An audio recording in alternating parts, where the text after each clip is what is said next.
Hey folks, latest from 5280. This is for a customer review, so I can have them approve everything that's been done for this one and send this off to them. It is a Korbanth Y3 from his most recent batch that he released. There's a small few that came out and people grabbed them up pretty quick. I ended up with one of them on the bench to install a Proffie 2.2, 18650 dual tactile switches, and a removable 22mm speaker pod, which is right here. Gives full SD card access. That's the connector for the speaker pod, a magnet. And then on the underside is a 1.3mm recharge port. Right now there's a kill key in it. But that's kind of a quick overview of the chassis. Oh, stock connector in the tip. 2 buttons, activation up top and auxiliary on the bottom. And obviously kind of a small, tight install as the Y3s and really any Yoda hilt is.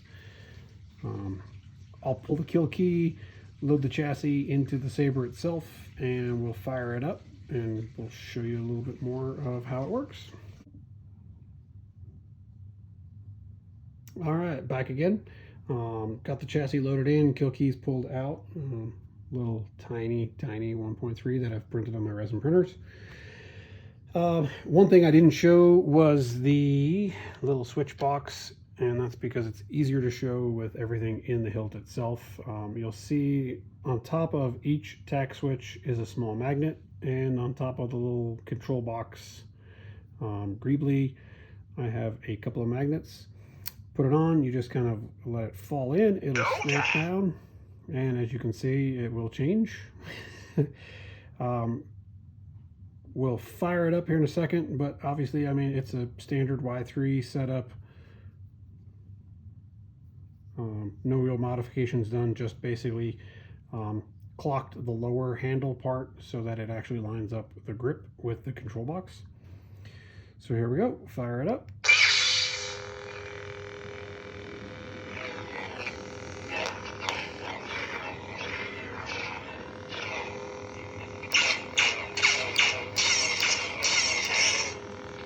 You have all the features, which we'll show you a little bit more in the blade demo.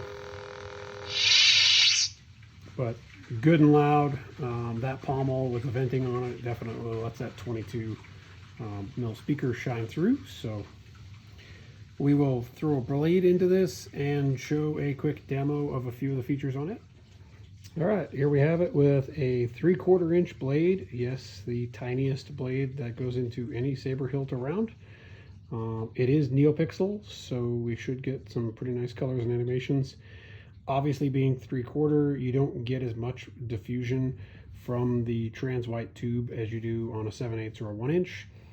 So there is a tiny bit of corn cobbing. However, the blade's been put together with 2 NPXL strips back to back, 50/50 LEDs. We've got standard TCSS diffusion foam, as well as 4 wraps of their diffusion film, and then the trans white tube. And of course, we've got the TCSS rounded tip for a 3/4 blade. Like I said, it does kind of lend itself a little bit of corn cobbing. In person, I can notice it, not too bad on some colors, but a little worse on others. Right now, this owner, he only wanted 2 different fonts on the Saber. So we've got 2 Yodas, obviously both going to be green, but we'll fire it up. So we do have blasters, backup. We have flashes and lightning block.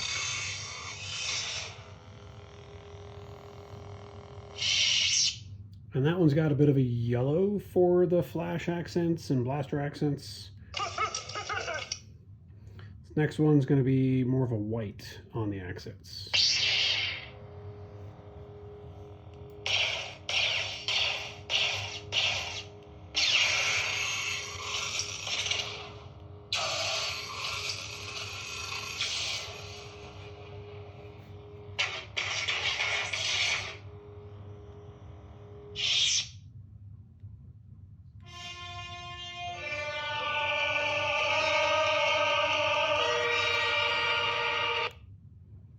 And again, very nice and loud.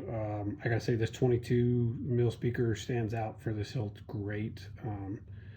But other than that, folks, that is pretty much the hilt and the install.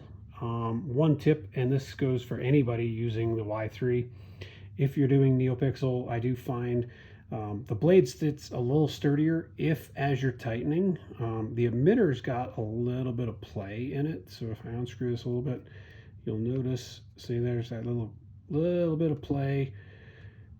When you insert the blade, hold the emitter by your fingers and kind of push up away from the hilt a little bit as you insert the blade tight, then tighten down the thumb screw. It just holds it a little bit tighter. You don't get as much wobble, and the emitter can't kind of bounce on the pins in the NeoPixel connector a little bit. Especially if you don't seat it fully, that bounce will throw you some really weird blade effects as you kind of get into it. But anyways, folks, that is the latest Y3 from 5280. Thanks for watching.